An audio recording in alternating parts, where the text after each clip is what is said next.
अस्सलाम वालेकुम ख़वातीन व हज़रात। आज का जो हमारा टॉपिक है, जो हमारा मुद्दा है, बहुत ही इंपॉर्टेंट टॉपिक है जिसका नाम है नज़र बद। नज़र बद आखिर होती क्या है, नज़र बद लगती कैसे है और इसके चंद इस्लामी अहकामात और इसका इलाज कैसे किया जाए। तो आज हमारे साथ मौजूद है हमारे प्यारे अज़ीज़ और हमारे दोस्त हाफिज़ मोहम्मद शाहिद अहमद साहब, जो हमारी इस मामले में खूब रहनुमाई फरमाएँगे। तो आइए हम इनसे जानते हैं कि नज़र बद आखिर होती क्या है।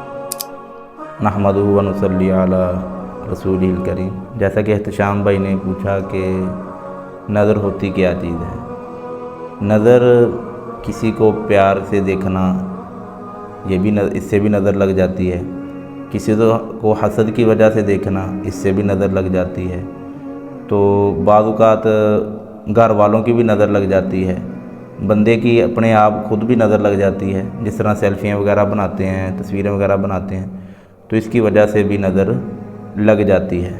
तो क्या नज़र लगना इस्लामी रूह से भी साबित है? क्या कोई ऐसी अहादीस या कुरानी आयात मिलती हैं इस्लाम में जिससे ये साबित हो सके कि वाकई नज़र लग सकती है?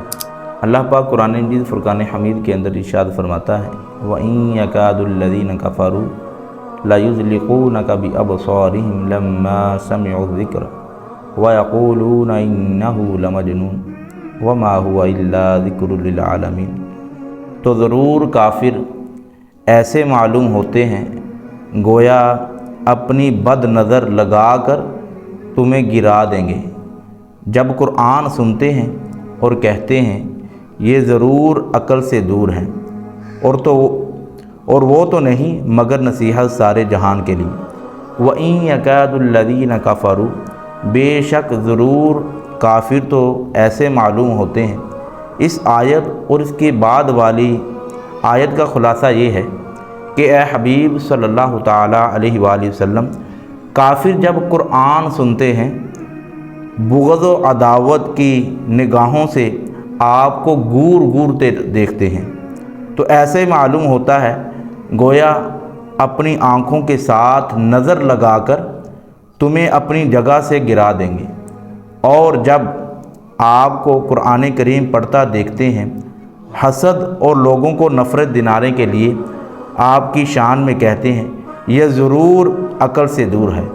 हालांकि जिस कुरान की वजह से वो लोग नबी करीम सल्लल्लाहु ताला अलैहि वसल्लम की तरफ जुनून की निस्बत कर रहे हैं, वो तो जिन्नों के लिए भी और इंसानों के लिए भी नसीहत है। लिहाजा वो शख्सियत मजनून किस तरह हो सकती है जो कुरान जैसी किताब लेकर आई हो। शान नज़ूल ये है, मनकूल है कि अरब में बाद लोग नज़र लगाने में शहरे आफाक थे। इनकी ये हालत थी कि दावा करके नज़र लगाते थे। जिस चीज़ को उन्होंने नुकसान पहुंचाने के इरादे से देखा, वो देखते ही हलाक हो गई। ऐसे बहुत सारे वाक़यात उनके तजर्बे में आ चुके थे। इसलिए कुफ़ार ने उनसे कहा कि नबी करीम सल्लल्लाहु ताला अलैहि वसल्लम को नज़र लगाएं। उन लोगों ने हजूर पुर नूर सल्लल्लाहु ताला अलैहि वसल्लम को बड़ी तेज़ निगाहों से देखा और कहा कि हमने अब तक ना ऐसा आदमी देखा और ना ऐसी दलीलें देखी।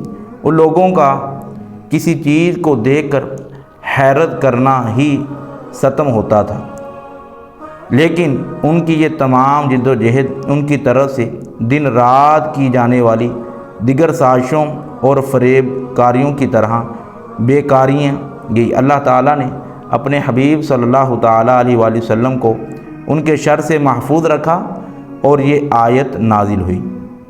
इससे हमें ये मालूम हुआ कि नज़र वाक़ई लग जाती है, नज़र वाक़ई लग जाती है। अहदीस में भी इस चीज़ को बयान किया गया है। चुनाचे हज़रत अबू हुरैरा रज़ियल्लाहु ताला अन्हु से रवायत है, नबी करीम सल्लल्लाहु ताला अलैहि वसल्लम ने इरशाद फरमाया, नज़र का लग जाना दुरुस्त है। नज़र का लग जाना क्या है? दुरुस्त है। इसी तरह और एक और हदीस पाक है, हज़रत अब्दुल्ला बिन अब्बास रज़ियल्लाहु ताला अन्हुमा से रवायत है, नबी करीम सल्लल्लाहु ताला अलैहि वसल्लम ने इरशाद फरमाया, नज़र हक़ है। नज़र क्या है? हक़ है। और अगर कोई चीज़ तकदीर से सबकत ले जाती वो नज़र होती, جب تم سے آزاد ہونے کا کہا جائے تو دو۔ اسی طرح حضرت جابر رضی اللہ تعالیٰ عنہ سے روایت ہے کہ نبی کریم صلی اللہ تعالیٰ علیہ وآلہ وسلم نے ارشاد فرمایا، بے شک نظر کا اثر یہاں تک ہوتا ہے، یعنی کہ جب بندے کو نظر لگ جاتی ہے، نظر کا اثر یہاں تک ہو جاتا ہے کہ وہ آدمی کو قبر میں داخل کر دیتی ہے، آدمی کو قبر کے اندر، اور اونٹ کو ہنڈیاں میں ڈال دیتی ہے۔ تفسیر آیات نظر بد کے علاج کے لیے چنانچہ حضرت حسن رضی اللہ تعالیٰ عنہ فرماتے ہیں، جس کو نظر لگے اس پر یہ آیت پڑھ کر دم کر دی جائے۔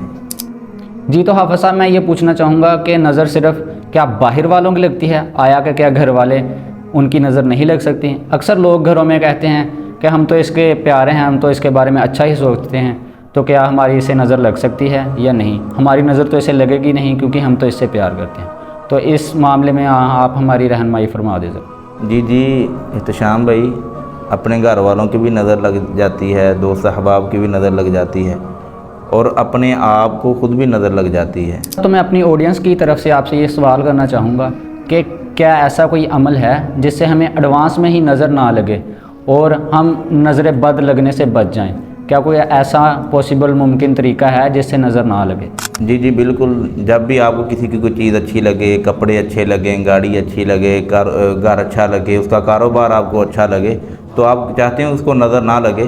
حدیث پاک کے اندر آتا ہے کہ ما شاء اللہ لا قوت الا باللہ کہہ دیا جائے تو نظر نہیں لگتی۔ حافظ صاحب میں یہاں پہ یہ سوال ایڈ کرنا چاہوں گا کہ کیا اسلامی طور پر کوئی ایسے اعمال، احکامات یا پھر کوئی ایسے عمل ثابت ہیں جن کی مدد سے ہم نظر بد کا توڑ کر سکیں یا نظر بد اتار سکیں؟ یہ احتشام بھائی، سورۃ الفلق، سورۃ الناس پڑھ کر دم کر لیا جائے، اس سے بھی نظر اتر جاتی ہے۔ اسی طرح سورۃ الاخلاص، سورۃ الفلق، سورۃ الناس پڑھ کر دم کر لیا جائے، اس سے بھی نظر اتر جاتی ہے۔ اسی طرح سورۃ الکوثر، انا اعطیناک الکوثر فصل لربک وانحر ان شانئک هو الابتر، 3 مرتبہ پڑھ کر دم کر لیا جائے۔ بہترین طریقہ تو یہی ہے، دم کر کے اچھے طریقے سے دونوں ہاتھوں پہ دم کر لیا جائے، اور جدھر جدھر یہ ہاتھ جا سکتے ہیں آپ کے، سب پر ان ہاتھوں کو پھیر لیا جائے، یہ بہترین طریقہ ہے۔ اسی طرح سورہ فاتحہ سے بھی آپ پڑھنے سے بھی، سورہ فاتحہ پڑھیں گے اس کے اوپر دم کر کے تو اس سے بھی نظر اتر جاتی ہے۔ حافظ صاحب ہمارے معاشرے میں چند چیزیں پائی جاتی ہیں، جیسا کہ لوگ کرتے ہیں کہ 7 ڈنڈی والی مرچیں لے کے سر سے 7 بار دائیں طرف 7 بار بائیں طرف گھماتے ہیں اور انہیں جلا دیتے ہیں، اور اس کے علاوہ پھٹکڑی لے کے اسے 7 مرتبہ سر سے گھما کے پھر اسے جلا دیتے ہیں۔ اس کے علاوہ ایک اور طریقہ کار پایا جاتا ہے کہ اگر آپ صاف پانی ایک گلاس میں لیں، اسے سر سے 7 بار گزاریں اور کسی گندی جگہ پہ پھینک دیں، تو اکثر لوگ کہتے ہیں کہ اس سے نظر اتر جاتی ہے۔ اسلامی روح سے اس کی کیا حیثیت ہے اور آپ کے اس کے بارے میں کیا تاثرات ہیں؟ جی احتشام بھائی، مرچوں کا جو ٹوٹکا ہے وہ درست ہے کہ 7 مرتبہ بچے کے اوپر سے جب نظر وغیرہ لگ جائے ان کو جلا دیا جائے تو اس سے بھی نظر اتر جاتی ہے۔ باقی جو 2 ٹوٹکے آپ نے بیان کیے ہیں اس کی کوئی خاص وظائف یا کوئی دلیل نہیں ہے۔ تو خواتین و حضرات، یہ تھی ہماری آج کی ویڈیو۔ امید کرتا ہوں آپ کو ویڈیو پسند آئی ہو۔ اگر ایسی ہی مزید علم سے بھری ہوئی ویڈیوز دیکھنا چاہتے ہیں تو ہمارے چینل صراط مستقیم کو سبسکرائب کریں۔ ملتے ہیں اگلی ویڈیو میں۔ اللہ حافظ۔